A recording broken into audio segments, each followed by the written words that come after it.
తిరిగి BCN news కి స్వాగతం. సిగ్గులేని పార్టీ వైసీపీ అని ప్రభుత్వ విప్ ఎమ్మెల్యే బొలిశెట్టి శ్రీనివాస్ ఆరోపించారు. మళ్లీ అధికారంలోకి వస్తామని వైసీపీ ప్రగల్భాలు పలుకుతుందని ఎద్దేవా చేశారు. పశ్చిమ గోదావరి జిల్లా తాడేపల్లిగూడెం ఎమ్మెల్యే క్యాంపు కార్యాలయంలో 44 మంది లబ్ధిదారులకు 21,92,999 రూపాయల విలువైన సీఎంఆర్ఎఫ్ చెక్లను కూటమి సభ్యుల సమక్షంలో అందజేశారు. ఈ సందర్భంగా ఆయన మాట్లాడుతూ అసెంబ్లీలో ప్రజా సమస్యలపై పోరాడాల్సిన వైసీపీ ఎమ్మెల్యేలు అసెంబ్లీ మెట్లు ఎక్కడం లేదని అన్నారు. ప్రజలకు ఏం చేశారని ఓట్లు అడుగుతారని ప్రశ్నించారు. కూటమి పాలనలో ఎన్నడూ లేని అభివృద్ధి జరుగుతుందని అన్నారు. బీజేపీ సహకారంతో కేంద్ర నిధులు విడుదల చేస్తే రాష్ట్రాన్ని అన్ని రంగాలుగా అభివృద్ధి చేస్తున్నట్లు వెల్లడించారు.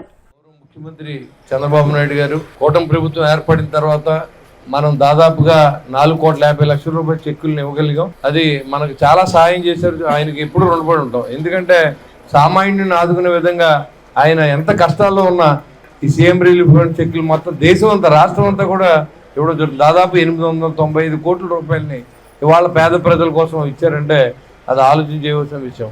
ఎందుకంటే ఒక పక్కన రాష్ట్రంలో నిధులు కొరత అయినప్పుడు కూడా ఇవాళ ఎంతమంది పెట్టినా అంతమందికి లేదనకుండా మనం ఈ రోజు వరకు ఇచ్చుకుంటూ వస్తూ ఉన్నాం. ఎలిజిబిలిటీ ఉన్న ప్రతి చెక్కుని మనం అందజేస్తూ ఉన్నాం. ఇది ఒక 15-20 రోజుల్లోనే మనం చేయించేస్తాం. ఇది ఒకలాగా 6 నెలలు సంవత్సరం. మరి గత ప్రభుత్వం ఎందుకు ఇవన్నీ నిర్లక్ష్యం చేసి ఈ పేద ప్రజలు ఎందుకు పట్టించుకోలేదో సమాధానం చెప్పాలి. ఇవాళ జగన్మోహన్ రెడ్డి మాట్లాడుతూ ఉంటాడు, ఓ పక్కన పేరు నాని మాట్లాడుతూ ఉంటాడు. మీరు ఈ రాష్ట్రాన్ని పరిపాలించడం దోచుకున్నారనేది వాస్తవం.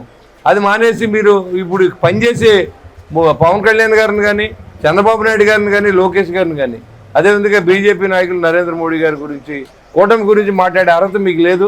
ఎందుకంటే ఇవాళ పేద ప్రజలనే పట్టించుకోలేదు, ప్రభుత్వాన్ని పట్టించుకోలేదు, సొంత ఆర్జనే ధ్యేయంగా పట్టుకుని బతుకుని ఈ వైసీపీ నాయకులు ఇవాళ రోడ్డెక్కి మాట్లాడుతుంటే చాలా ఆశాస్పదంగా ఉంది. ఇవాళ నిరంతరం ఇవాళ కూటమి ప్రభుత్వం వచ్చిన తర్వాత ఇవాళ పవన్ కళ్యాణ్ గారు చూసుకుంటే ఎక్కడో పార్వతీపురం అడవుల్లోకి వెళ్ళవలసిన అవసరం ఉంది. నక్సలైట్ ఏరియాకి వెళ్ళి అక్కడ రోడ్లు లేవు. ఒక బాలింత రావాలంటే ఒక నులక మంచం మీద తీసుకొచ్చి ఆ నులక మంచం దాని మీద మోసుకుని దాదాపు 10 కిలోమీటర్లు కూడా నడిచిన సందర్భాలు మనం చూస్తూ ఉన్నాం. అలాంటి చోటకి అన్నిటి రోడ్లు వేసి మరి విద్యుత్తునిచ్చి ఆ ప్రాంతాన్ని ఆదుకున్నటువంటి వ్యక్తి ఎవరన్నా ఉంటే ఇవాళ రాష్ట్ర చరిత్రలో వచ్చిన రాజకీయ నాయకుల్లో పవన్ కళ్యాణ్ ఒక్కరని చెప్పడానికి ఎలాంటి సందేహం లేదు. ఇవాళ మనందరం ఇవాళ ఇలా కూర్చునే పరిస్థితి. ఈ వరకు జనసేన పార్టీ లీడర్స్ కానీ కూటమి నాయకులు గత 5 సంవత్సరాల్లో ఎక్కడ మాట్లాడే అవకాశం కానీ ఎవరన్నా పోస్ట్ పెట్టినా తీసుకెళ్ళి కొట్టడం కానీ, బ్యానర్ పెడితే కొట్టడం కానీ దౌర్జన్య పరిపాలన చేశారు. మనం వచ్చిన తర్వాత ఈ 18 నెలల్లో ఏ వైసీపీ నాయకుడిగా ఎవరిని పోలీస్ స్టేషన్కి వెళ్ళకూడదు, అంతా సవ్యంగా జరగాలని మాత్రం చెప్పాం. ఎక్కడైనా లా అండ్ ఆర్డర్ తేడా వస్తే మాత్రం ఖచ్చితంగా వాళ్ళ మీద యాక్షన్ తీసుకున్నాం కాదు, వాళ్ళని రోడ్డు మీద పెట్టి కొట్టించి బాధ్యత కూడా నేను తీసుకున్నాం. ఎలాంటి ఇబ్బంది లేదు.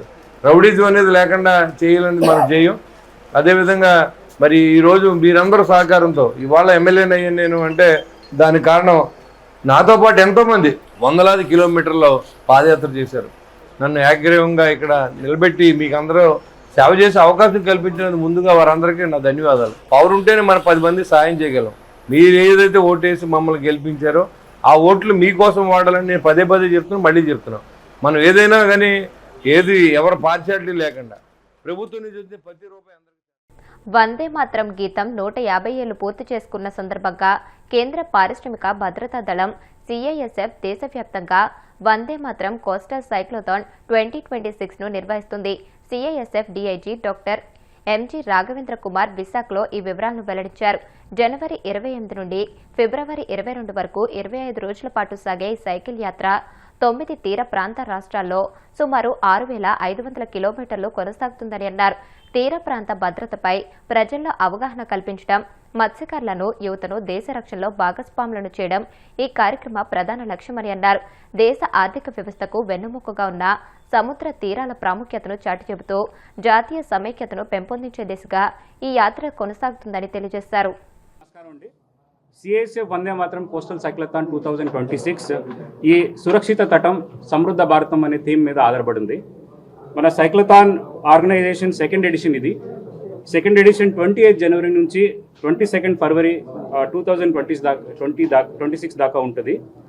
ఈ 150 ఇయర్స్ వందే మాత్రం సెలబ్రేషన్ కొరకు దాన్ని కమమరేట్ చేసేదానికి ఈ వందే మాత్రం కోస్టల్ సైక్లోథాన్ 2026ను CISF ఆర్గనైజ్ చేస్తుంది. ఈ సైక్లథాన్ టోటల్ డ్యూరేషన్ 25 డేస్ ఉంటుంది. పాన్ ఇండియా లెవెల్లో ఉంటుంది. కోస్టల్ అవుట్ రీచ్ ఇనిషియేటివ్ మీద ఆధారపడి ఉంటుంది. టోటల్ డిస్టెన్స్ కవర్ వచ్చి 66,500 కిలోమీటర్స్ ఉంటుంది. టోటల్ 9 కోస్టల్ స్టేట్స్ని కవర్ చేస్తుంది. ఆంధ్రప్రదేశ్ వరకు డే 8 రోజున, దట్ ఈస్ ఇది 28 జనవరి నుంచి 22 ఫరవరి దాకా ఉంటుంది. దాంట్లో డే 8 వచ్చి ఫరవరి 4th రోజున మన ఆంధ్రప్రదేశ్లో చేరుకుంటుంది. చిలికా విలేజ్ నుంచి సోంపేట విలేజ్కు వస్తుంది.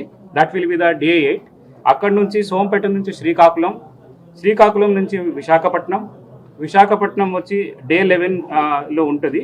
తర్వాత కాకినాడ నుంచి మచిలీపట్నం నుంచి చిరాల నుంచి కావలి నుంచి నాయుడుపేట తమిళనాడు దాకా వెళ్తుంది. సో టోటలీ 8 డేస్ డ్యూరేషన్ ఆంధ్రప్రదేశ్లో ఉంటుంది. టోటల్ 7 లొకేషన్స్ కవర్ అవబోతున్నాయి. దాంట్లో the total distance of cycling covering వచ్చి 964 కిలోమీటర్స్ ఉంటుంది. దీంట్లో విలేజ్ ఏరియాస్ ఈ స్పెషాలిటీ ఏంటంటే ఫస్ట్ ఎడిషన్కు సెకండ్ ఎడిషన్కు కంపేర్ చేస్తే మన కోస్టల్ రీచ్ చాలా ఎక్కువ ఉంటుంది. దీంట్లో కోస్టల్ విలేజెస్ని ఐడెంటిఫై చేసాం.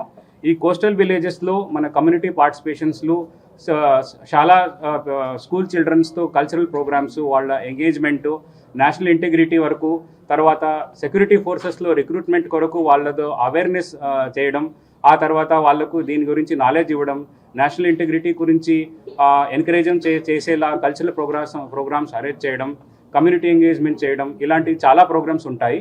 దాంట్లో చిన్న ప్రోగ్రామ్స్ అన్ని విలేజ్లో ఉంటాయి. కానీ మెగా ఈవెంట్ వచ్చి విశాఖపట్నంలో అరేంజ్ చేస్తున్నాం. మెగా ఈవెంట్ ఆర్కేపురం బీచ్ లొకేషన్లో ఉంటుంది. మొత్తానికి విలేజెస్ ఐడెంటిఫైడ్ కోస్ట్ ఏరియాలో ఏదేదంటే కొప్పిలి విలేజ్ ఉంటుంది, ఫిషింగ్ హార్బర్ ఏరియా వైజాగ్లో, ఉప్పదా విలేజ్ ఉంటుంది, తర్వాత తల్లపల్లం విలేజ్, రామపురం విలేజ్ చిరాల దగ్గర, తుమ్మలపెంట విలేజ్ కావలి దగ్గర, ఆ తర్వాత నాయుడుపేట వరకు చేరుకుంటుంది. మొత్తానికి ఇలా షెడ్యూల్ ఉంటుంది. So this is the brief overview of the programme అండి. అవేర్నెస్ ఆల్రెడీ చెప్పామండి. తర్వాత తట ప్రహారీస్, మన సమృద్ధ భారతం గురించి, national unity and cultural connect, fitness and youth engagement. మీకు అందరికీ తెలిసినట్టు ది సెడెంటరీ డిసీజెస్ వల్ల, మన నాన్ కమ్యూనికేటివ్ డిసీజెస్ వల్ల ఏ ఒక్క ఏజ్ గ్రూప్ అని లేదు, అన్ని ఏజ్ గ్రూపుల్లో డిసీజెస్ వస్తున్నాయి. ఇప్పుడు సడన్ డిసీజెస్, సడన్ డెత్స్ అన్ని వస్తున్నాయి. కాబట్టి the creating awareness among the public and most importantly among the school children and youth to inculcate in them the healthy habits of physical activity like the cycling is also one of the objectives. And tarvata it's also a tribute to the freedom struggle in commemorating the 150 years of Vande Bharat. These are the main key objectives. Rathasaptami వేడుకల్లో భాగంగా helicopter riding ప్రారంభమైంది. శ్రీకాకుళంలో ఆర్ఎండ్బి అతిథి గృహం వద్ద 3 కౌంటర్లలో ఒక్కో ticket 2200కు విక్రయిస్తారు. ఉదయం 10 గంటల నుంచి రైడింగ్ మొదలవుతుంది. రోజుకు 200 నుంచి 250 మంది వరకు ప్రయాణించే అవకాశం ఉందని కలెక్టర్ స్వప్నిల్ దినకర్ పుణ్కర్ తెలియజేశారు.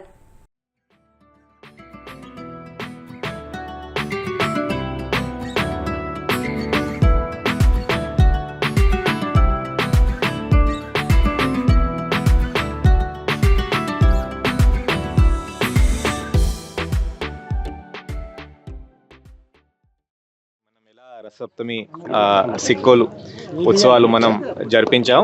ఇలాగే ఈసారి కూడా హెలి రైడ్ డచ్ బంగ్లా దగ్గర మొదలు పెట్టినాం. పొద్దున 9 గంటల నుంచి సాయంత్రం 5:30 అంటే లైట్ ఫెయిల్ అయ్యే వరకు ప్రతిరోజు 25 వరకు అంటే టోటల్ 7 డేస్కి ఈ హెలి రైడ్ ఒక సౌకర్యం మనం all the citizens of Srikakulam ఇక్కడ వచ్చిన వాళ్ళు ప్రతి ఒక్క భక్తులకి మనం ఇస్తున్నాం. దీనికి ప్రైస్ అంటే టికెట్ ప్రైస్ ఒక 2200 అంటే 2200 ఈసారి పెట్టడం జరుగుతుంది. దీనికి టికెటింగ్ మనకి ఇక్కడే ఈ డచ్ బంగ్లా పక్కనే ఆర్ఎన్బి బిల్డింగ్ ఎంట్రన్స్ లోనే ఉంది. కరెంట్ బుకింగ్ అంటే ఇక్కడే బుకింగ్, లేకపోతే అడ్వాన్స్ బుకింగ్ కూడా ఇక్కడ వచ్చి మీరు చేయొచ్చు. ఇది కాకుండా ఇక్కడ ఒక ఎయిర్పోర్ట్లో ఎలా మనం సెక్యూరిటీ అరేంజ్మెంట్స్ మనం చేసాం, అలాగే ఇక్కడ కూడా ప్రాపర్ బ్యారికేడింగ్తో, ఫ్రిస్కింగ్తో, మెటల్ డిటెక్టర్స్తో, ఇది కాకుండా సపరేట్గా baggage counter, mobile phone deposit counter, do's and don'ts అంటే వచ్చినప్పుడు ఏం చేయాలి ఏం చేయకూడదు, హెలికాప్టర్లో కూర్చున్న తర్వాత ఏం చేయాలి ఏం చేయకూడదు. ఈ హెలికాప్టర్ రైడ్ అయిన తర్వాత ఒక మంచి ఫోటో, దీంతో పాటు ప్రసాదంకి ఒక చిన్న పౌచ్ మన భక్తులకి అందరికీ ఈ రోజు నుంచి ఇవ్వడం జరుగుతుంది. ఇది కాకుండా రేపు ఇంకొక అంటే ఒక కొత్త ఐటమ్ అంటే హెలీ రైడ్. అరకులో ఎలా హాట్ ఎయిర్ బలూన్ మనం రైడ్ చేస్తున్నాము, అలాగే మన దగ్గర కూడా ఆర్ట్స్ కాలేజ్లో హాట్ ఎయిర్ బలూన్ మనం రేపటి నుంచి మనం స్టార్ట్ చేస్తున్నాం. అది కూడా ఆర్ట్స్ కాలేజ్ పొద్దున్న నుంచినే స్టార్ట్ అవుతుంది. దీనికి వెదర్కి ఎంత సంబంధం లేదు కాబట్టి 8 గంటల నుంచినే స్టార్ట్ అవుతుంది. అది కూడా లైట్ ఫెయిల్ అయ్యే వరకు సాయంత్రం 5:30 వరకు మనం అది కూడా మనం పబ్లిక్ కోసం మనం ఓపెన్ చేస్తున్నాం. దీనికి కూడా టికెట్ 999 అంటే ఒక 1000 రూపీస్ టికెట్ కూడా దీనికి పెట్టడం జరిగింది. స్టార్టింగ్లో మనం అనుకున్నాము ఈ రోజు నుంచినే కల్చరల్ ఫెస్టివల్స్ పెట్టాలి, బట్ కానీ ఆనరబుల్ ఎక్స్ మినిస్టర్ సార్ చనిపోవడంతో అదే 23 నుంచి మనం అన్ని కల్చరల్ ప్రోగ్రామ్ మనం మొదలు పెడుతున్నాం.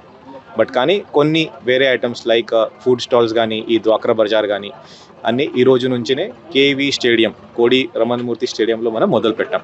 23న పొద్దున లాస్ట్ ఇయర్ చేసినట్టు 80 ఫీట్ రోడ్ దగ్గర 7,000 to 8,000 ఒక 7,000 మందితో మెగా సూర్య నమస్కారంతో మొదలుపెట్టి మధ్యాహ్నం మంచిగా ఒక శోభాయాత్రతో మనం కంప్లీట్ చేస్తాం. వార్తలు ముగించే ముందు ముఖ్యాంశాలు మరొకసారి.